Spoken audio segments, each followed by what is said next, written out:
मोहतरम हज़रात, हर तरह की तारीफ़ व तौसीफ़, हम्द व सना, बड़ाई, किब्रियाई तने तन्हा अल्लाह रब्बुल आलमीन आकमुल हाकिमीन के लिए लायक व देबा है, जो सारे जहानों का बनाने वाला और पालने वाला है, बेहद मेहरबान, निहायत रहम करने वाला है, रोज़ी जज़ा का मालिक है।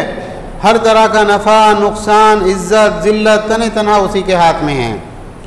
और बेशुमार दुरूद व सलाम का नुज़ूल हो तमाम अंबिया इकराम पर, बिलखुसूस आखिरी नबी और रसूल रहमतुल लिल आलमीन जनाब मोहम्मद रसूलुल्लाह सल्लल्लाहु अलैहि वसल्लम पर।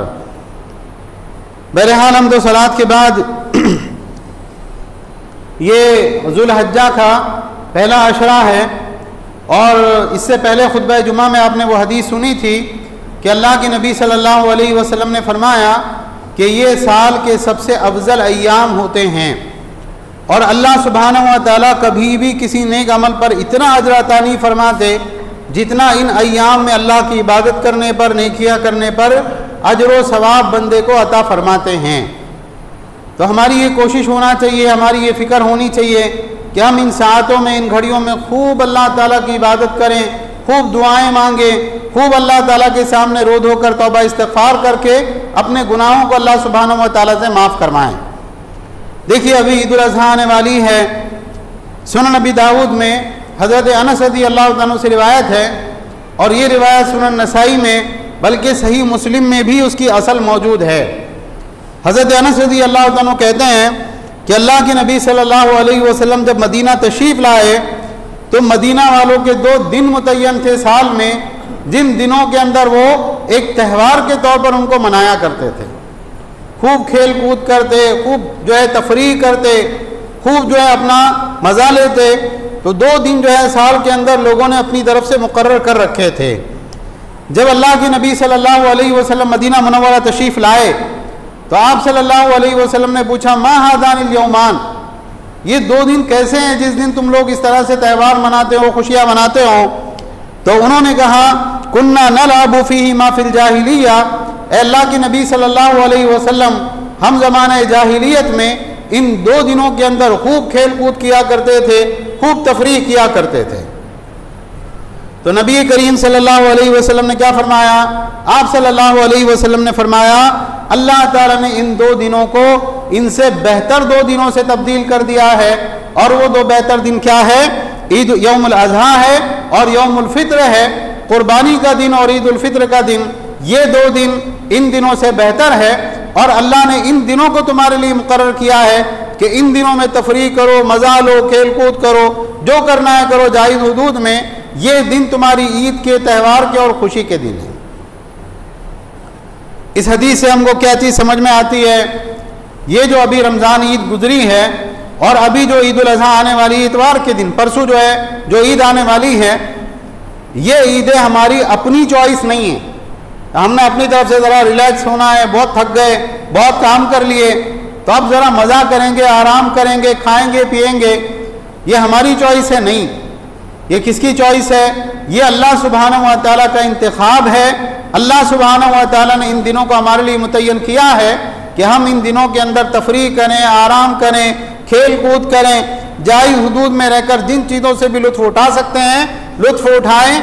अल्लाह ताला ने हमारे लिए इन दिनों को मुतय्यन किया है। ईद उल फित्र तो 1 दिन की होती है और ईद उल अज़हा 4 दिन की होती है। अय्यामुत तशरीक, जिसके बारे में अल्लाह के नबी सल्लल्लाहु अलैहि वसल्लम ने फरमाया कि अय्याम तशरीक अल्लाह का जिक्र करने और खाने पीने के दिन है, मज़े करने के दिन है।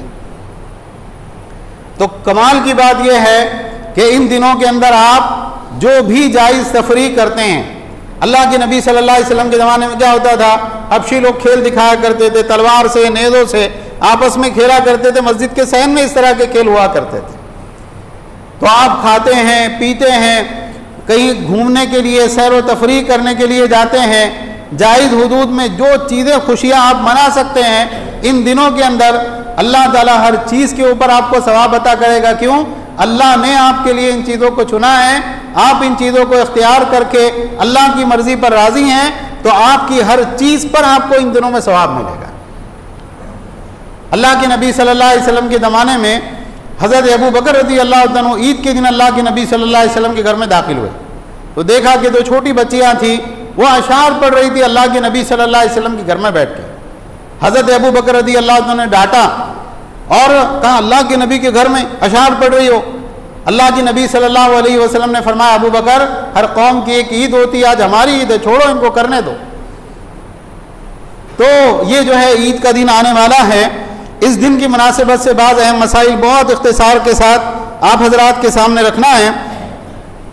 ईद से 1 दिन पहले का जो दिन होता है 9 ज़िलहज्जा का दिन, इसको क्या कहा जाता है? यौम अरफा, अरफे का दिन। क्यों? इसलिए कि हाजी इस दिन जो है अरफात के मैदान में जमा होते हैं, जब वहाँ के एतबार से 9 ज़िलहज्जा होती है।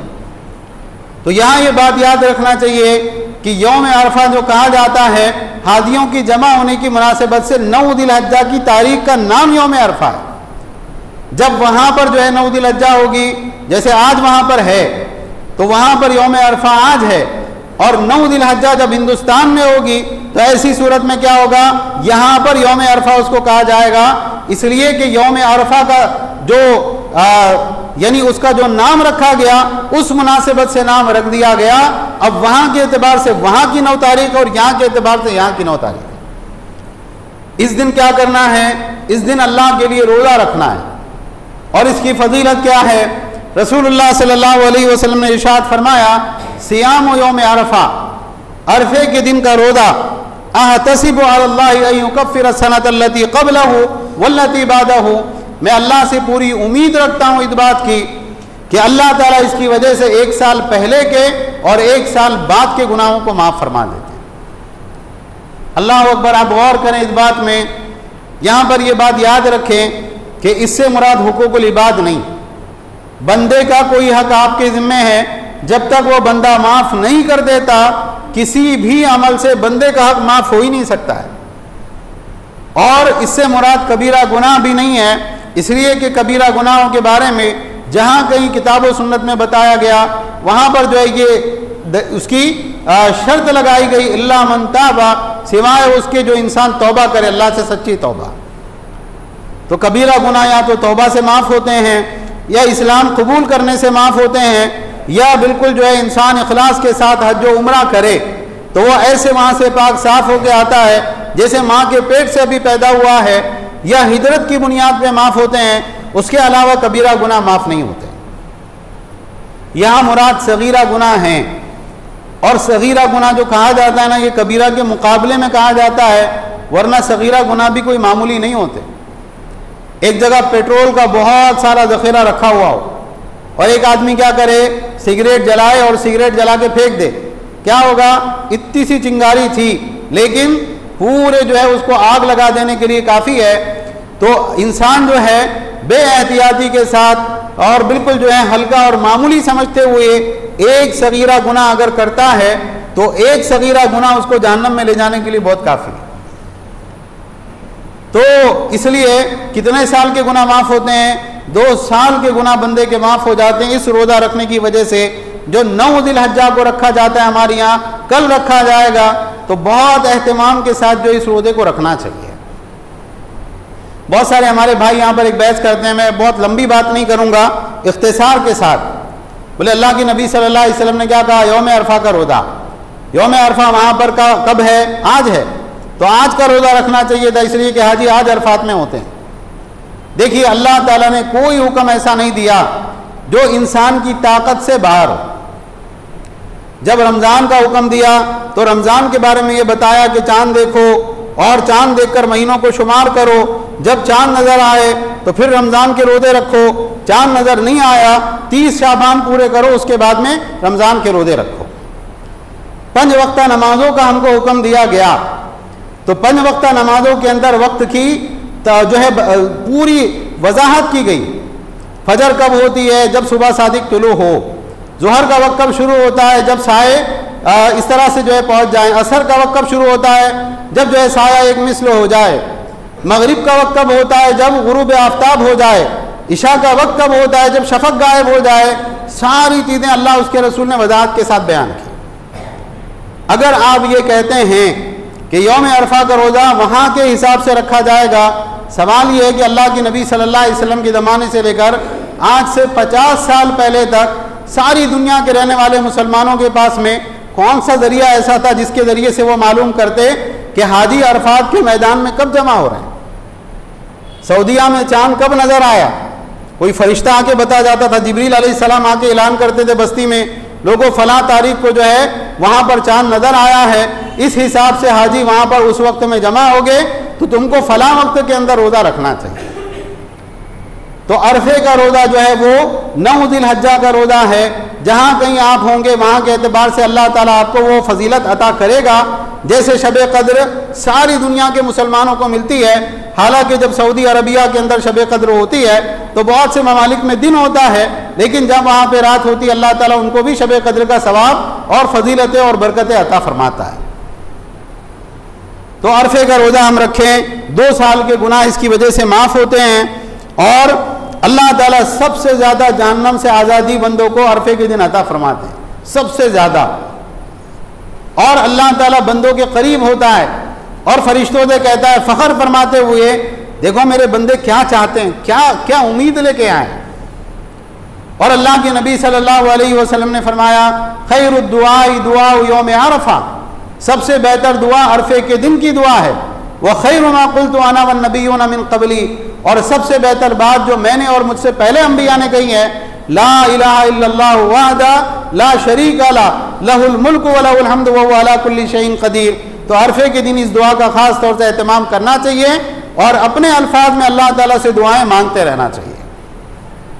सबसे ज़्यादा अल्लाह ताला जहन्नम की आग से आज़ादी अता फरमा रहा है। सबसे ज़्यादा मतलब कितने? अल्लाह ताला का पैमाना क्या है?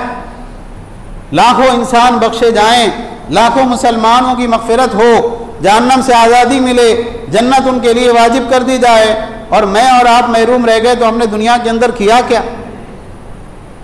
और सारे लोगों को अल्लाह ताला माफ़ करेगा।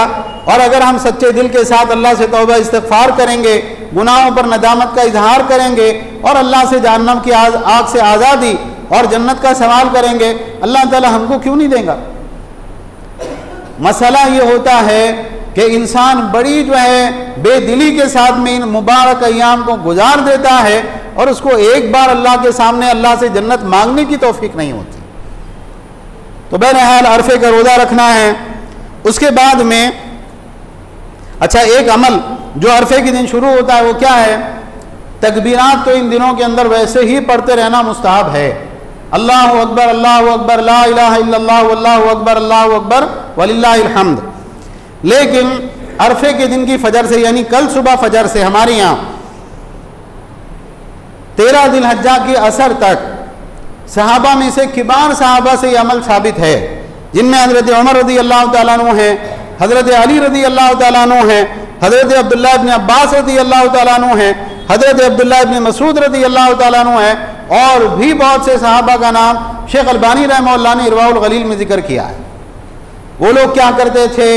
फ़र्ज़ नमाज हो जाने के बाद में बुलंद आवाज़ से तकबीरात पढ़ते थे, अल्लाहु अकबर ला इलाहा इल्लल्लाह वल्लाहु अकबर वलिल्लाहिल हम्द, हर फ़र्ज़ नमाज के बाद में। ये अमल कब तक चलेगा? 13 ज़िलहिज्जा की असर तक। जब 13 ज़िलहिज्जा की असर ख़त्म हो जाए, यानी अय्याम तशरीक ख़त्म हो गए, उसके बाद में 13 ज़िलहिज्जा के बाद में जो मगरिब आएगी, उस मगरिब के बाद से ये तकबीरात नहीं पढ़ी जाएगी। तो ये तकबीरात एहतिमाम के साथ पढ़ना है। उसके बाद में ईदैन की जो रातें होती हैं, लोगों में एक गलत फहमी मशहूर है कि जब ईद की रात आती है ना, वो इबादत की रात होती है, बहुत इबादत करना चाहिए, खूब एहतिमाम करना चाहिए। इस बारे में रसूलुल्लाह सल्लल्लाहु अलैहि वसल्लम से कोई चीज़ साबित नहीं है। हाँ, जो इबादत आप आम रातों में कर रहे हैं, इस रात में भी करें।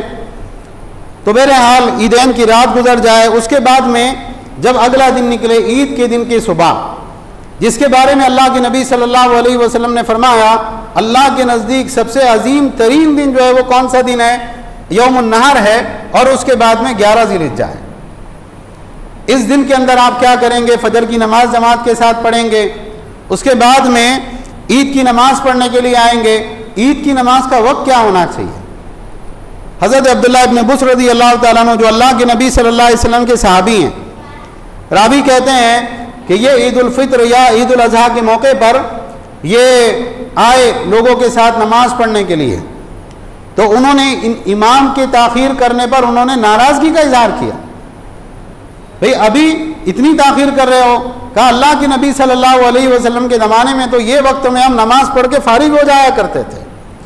और हदीस के रावी कहते हैं कि ज़ालिका हीन तस्बी, ये कौन सा टाइम था? ये इशराक की नमाज का टाइम था। तो ईदैन की नमाज जल्दी होनी चाहिए भाई, 9 बजे और 10 बजे ईदैन की नमाज पढ़ी जाए। ये क्या है? ये हमारी दौर की जो है खुराफात में से ईद की नमाज जल्दी होना चाहिए। तो ईद की नमाज की अदायगी होगी। और ईदैन के अंदर जैसे ईद की नमाज मर्दों के लिए है, ऐसे ही औरतों के लिए भी ईद की नमाज है। लंबी हदीस है, हमारे पास इतना वक्त नहीं है। सही बुखारी में 324 नंबर पर उम्मे आतिया रज़ी अल्लाह तआला की हदीस है। उन्होंने कहा अल्लाह के नबी सल्लल्लाहु अलैहि वसल्लम ने हुक्म दिया, यखरुजुल आवातिक व ज़वातुल खुदूर वल हुय्यिज वल यशहदनल खैर व दावतल मोमिनीन, कि अपनी कुंवारी बच्चियों को भी निकाल के ईद की नमाज के लिए लाओ। और वो औरतें जो बिल्कुल पर्दे वालियां हैं, कहीं भी नहीं निकलती, घर से बाहर जाती ही नहीं, उनको भी ईद की नमाज के लिए लाओ। और हाइजा औरतों को भी ईद की नमाज के लिए लाओ।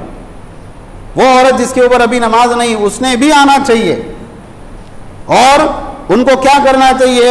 मुसल्ला से अलग रहें, जहाँ पे नमाज पढ़ते हैं लोग पीछे बैठें। और क्या करना चाहिए? वल यशहदनल खैर व दावतल मोमिनीन, अल्लाह ताला की तरफ से जो खैर मिलेगी मोमिनों को, अल्लाह ताला की तरफ से जो बरकतें और रहमतें मिलेंगी, तो हमारी औरतें उससे क्यों महरूम रहें? उनको उसमें शरीक होना चाहिए। और मोमिनों की जो दुआएं होगी, उन दुआओं के अंदर भी उनका हिस्सा लगेगा। तो अल्लाह के नबी सल्लल्लाहु अलैहि वसल्लम ने इतने सख्त अंदाज में औरतों के बारे में हुक्म दिया, लेकर आओ उनको अपने साथ में। आज बहुत सारे मसाइल में लोग बेदलील जिस तरह के मौका पर हटे हुए, नहीं औरत मस्जिद में नहीं जाएंगी। अरे ईद की नमाज को अल्लाह के नबी हुक्म दे रहे ना, लेके आओ, नहीं नहीं हम नहीं जाने देंगे। तो फिर अल्लाह के नबी सल्लल्लाहु अलैहि वसल्लम के हुक्म की कोई अजमत और एहतराम आपके दिल में नहीं है।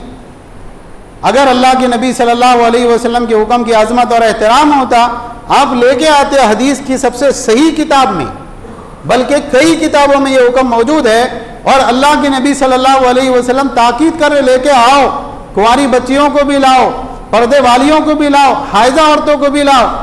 यहाँ तक कि एक औरत ने कहा अल्लाह के नबी मेरे पास तो ओढ़ने के लिए ऊपर चादर भी नहीं, इजाफी बुरका या नकाब के तौर पे। अल्लाह के नबी सल्लल्लाहु अलैहि वसल्लम ने कहा बाजू वाली की चादर में शामिल होके उसके साथ में आना, लेकिन तुमको आना है ईद की नमाज के लिए। तो औरतें भी ईद की नमाज के लिए आएंगी और खुशबू लगा कर नहीं आएंगी, बजने वाली पाजेब पहन कर नहीं आएंगी, टक टक करने वाली जूतियों के साथ में नहीं आएगी।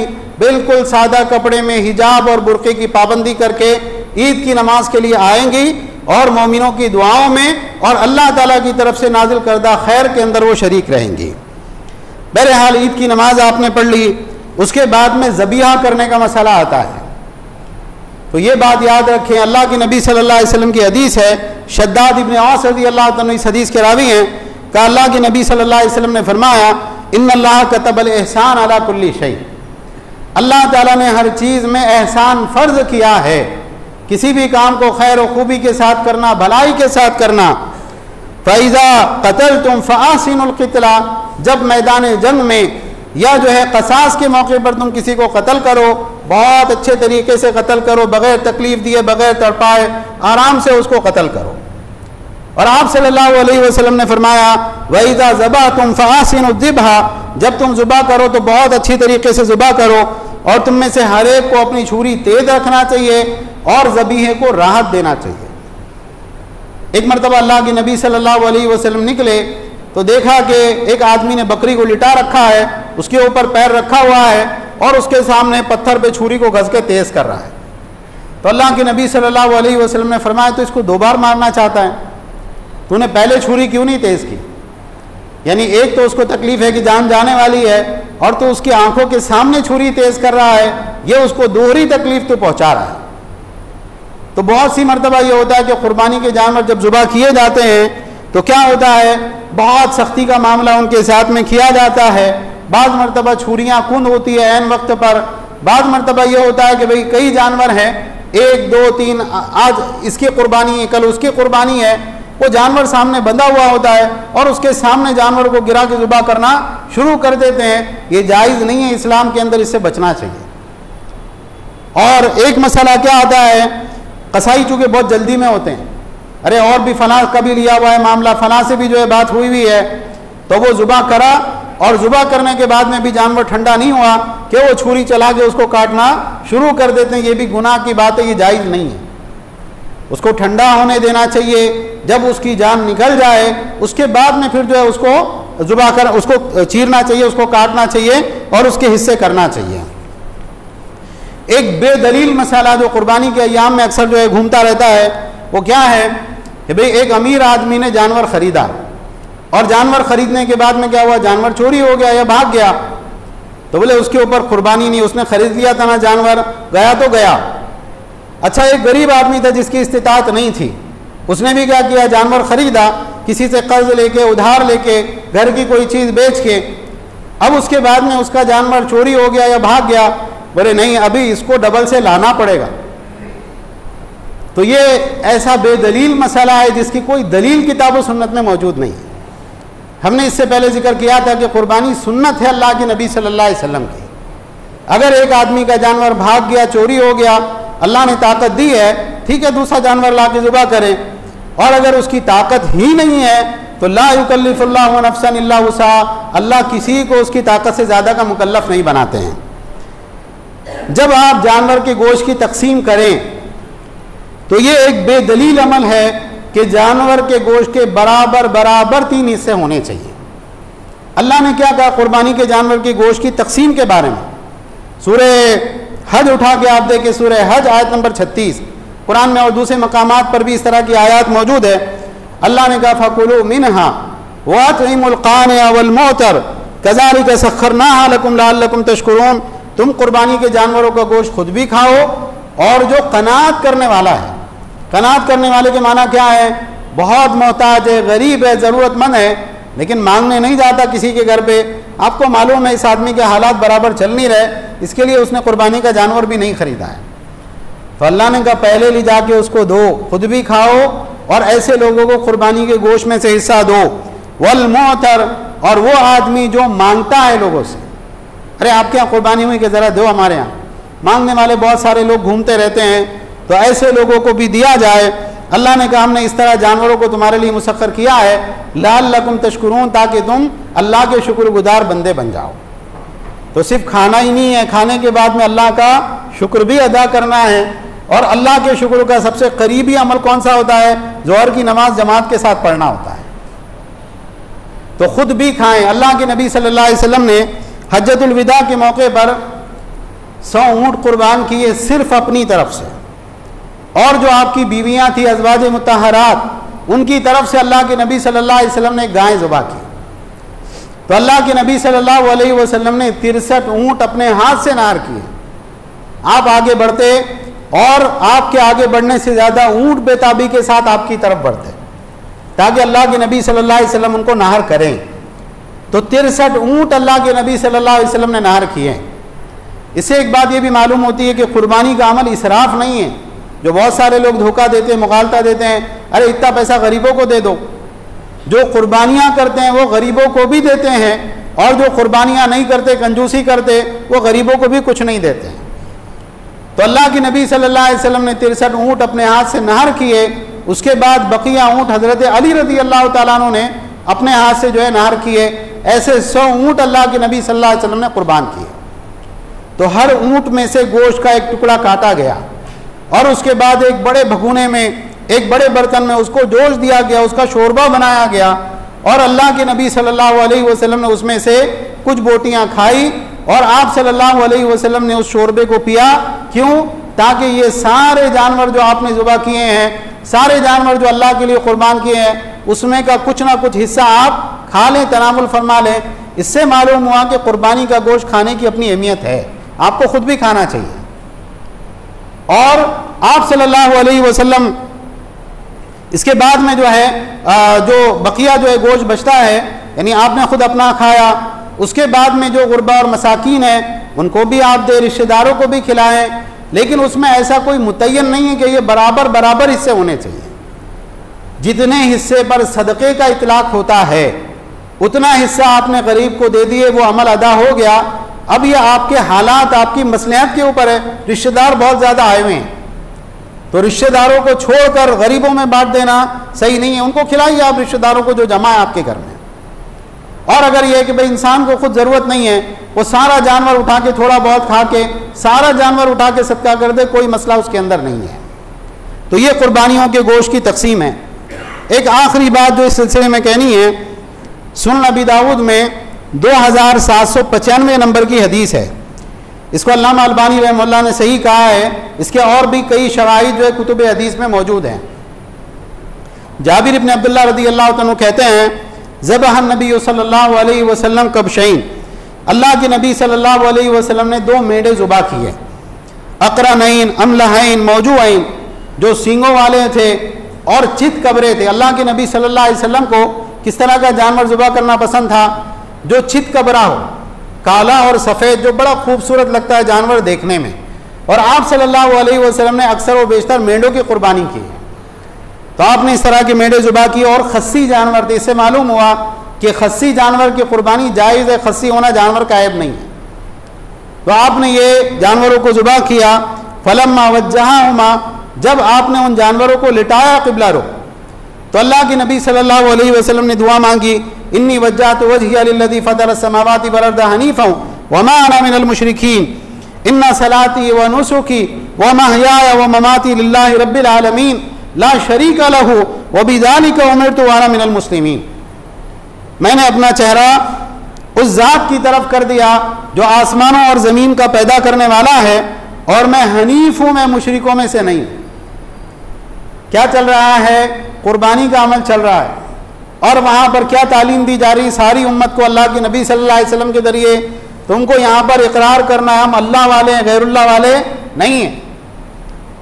ऐसा हो सकता था कि कहा जाता ये कुर्बानी का अमल मैं कर रहा हूँ, ए बाबा इब्राहिम आप राज़ी हो जाइए, ए फलाने नबी आप राज़ी हो जाइए, ए मेरे फलां बुजुर्ग जो है आप राज़ी हो जाइए। क्या सिखाया गया? अल्लाह के लिए मैंने अपना चेहरा अल्लाह की तरफ किया जो आसमान और ज़मीन का पैदा करने वाला है, और मैं हनीफ हूँ, मैं मुशरिकों में से नहीं हूँ। मेरी नमाज, मेरी कुर्बानियाँ, मेरा जीना और मेरा मरना खालिस अल्लाह रब्बुल आलमीन के लिए, ला शरीक लहू, जिसका कोई शरीक नहीं, व बिज़ालिका उमिरतु, और मुझे इसी का हुक्म दिया गया है, व अना मिनल मुस्लिमीन, और मैं मुसलमान। तो तौहीद की ये दुआ आपको पढ़नी है कुर्बानी के जानवर को ज़ुबा करते वक्त में। अब एक आदमी इतना सीधा साधा भोला भाला, उसको कुछ ही नहीं आता, तो अगर वो नहीं पढ़ेगा कुर्बानी उसकी हो जाएगी।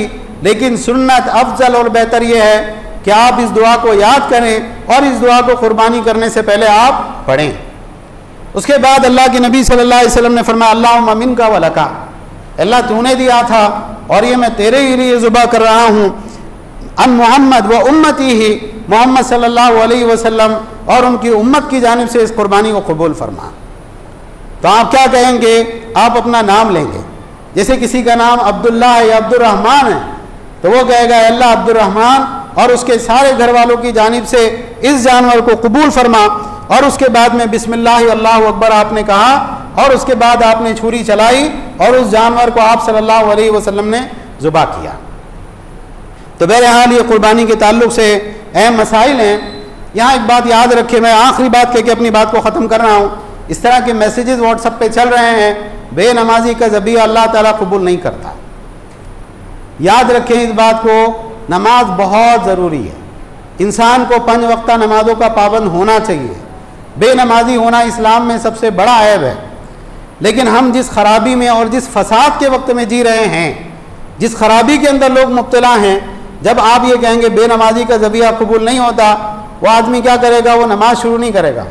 अच्छा मेरा ज़बिया कबूल नहीं होता, अगले साल से कुर्बानी बंद। तो बहुत हिकमत से और मसलियत से समझाना चाहिए कि भाई आप कुर्बानी कर रहे हैं ना अल्लाह के लिए, नमाज क्यों नहीं पढ़ रहे? कुर्बानी करना तो सुन्नत है, नमाज पढ़ना तो फ़र्ज़ है ना। दीगर औकात में बेनमाजी के साथ आपके मामलात कुछ बदलते हैं क्या? आपको मालूम है फला बंदा बेनमाजी है, आप उसके साथ खाते पीते भी हैं, उठते बैठते भी हैं, सारे मामलात उसके साथ अंजाम देते हैं, तो खाली कुर्बानी के वक्त में ये मसला नहीं उठाना चाहिए। हिकमत और मसलियत का तकादा ये है, आप कहें भाई अल्लाह के बंदे कुर्बानी कर रहा, बहुत अच्छी बात है, लेकिन उससे ज़्यादा ज़रूरी आपके लिए है कि आप 5 वक्ता नमाज़ों की भी पाबंदी करो। तो ये कुर्बानियों के ताल्लुक से अहम मसाइल हैं। हम अल्लाह ताला से दुआ करते हैं कि अल्लाह ताला हमारी नमाज, हमारी कुर्बानियाँ और हमारी सारी इबादत को कबूल फरमाएँ। हम सबको इखलास के साथ तमाम आमाल अंजाम देने की तौफीक अता फरमाएँ। ऐ अल्लाह सारी दुनिया के अंदर जहाँ जहाँ मुसलमान परेशान हाल हैं, अल्लाह उनकी परेशानियों को दूर फरमा। जो मुसलमान बेघर हैं उनको मुनासिब घर और ठिकाना अता फरमा। जो बेरोज़गार हैं अल्लाह उनको हलाल तय्यब रोज़गार अता फरमा। जो बेनिकाह हैं अल्लाह उनको मुनासिब जोड़ा अता फरमा। जो बे औलाद हैं अल्लाह उनको नेक साले औलाद अता फरमा। जो बीमार हैं उनको शिफाए कामिला आजिला अता फरमा। जो गुजर चुके अल्लाह उनकी क़ब्रों को नूर से भर दे, अज़ाब क़ब्र से उनकी हिफाजत फरमा, उनकी मग़फ़िरत फरमा। और अल्लाह हम सबको भी अपनी मौत की तैयारी करने की तौफ़ीक अता फरमा। ऐ अल्लाह हमारे सगीरा कबीरा गुनाहों को माफ़ फरमा, हमारी गलतियों से दरगुदर फरमा, हमारी कामिल मग़फ़िरत फरमा दे, हम सबको हिदायत दे, हमारे दिलों से गुनाहों की ज़ंग को दूर फरमा दे।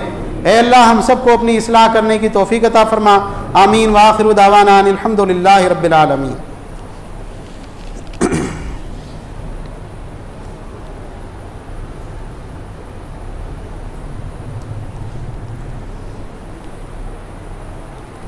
इन्नल हम्दलिल्लाह नहमदुहु व नस्तईनुहु व नस्तग़फिरुहु व नऊज़ु बिल्लाहि मिन शुरूरि अनफुसिना व मिन सय्यिआति अमालिना मन यहदिहिल्लाहु फला मुज़िल्ल लहु व मन युज़लिल फला हादिय लहु व अशहदु अन ला इलाहा इल्लल्लाह वहदहु ला शरीका लहु व अशहदु अन्न मुहम्मदन अब्दुहु व रसूलुहु इन्नल्लाह व मलाइकतहु युसल्लूना अलन नबी या अय्युहल्लज़ीना आमनू सल्लु अलैहि व सल्लिमू तस्लीमा। अल्लाहुम्मा सल्लि अला मुहम्मदिन व अला आलि मुहम्मद कमा सल्लैता अला इब्राहीम व अला आलि इब्राहीम इन्नका हमीदुम मजीद। अल्लाहुम्मा बारिक अला मुहम्मदिन व अला आलि मुहम्मद कमा बारकता अला इब्राहीम व अला आलि इब्राहीम इन्नका हमीदुम मजीद। इन्नल्लाह यामुरु बिल अद्लि वल इहसान व ईताइ ज़िल क़ुर्बा व यनहा अनिल फ़हशाइ वल मुनकरि वल बग़य यईज़ुकुम लअल्लकुम तज़क्करून। उज़्कुरुल्लाह यज़्कुरुकुम वदऊहु यस्तजिब लकुम व लज़िक्रुल्लाहि तआला अअला व औला व अज़्ज़ु व जल्लु व अहम्मु व अतम्मु व अकबर।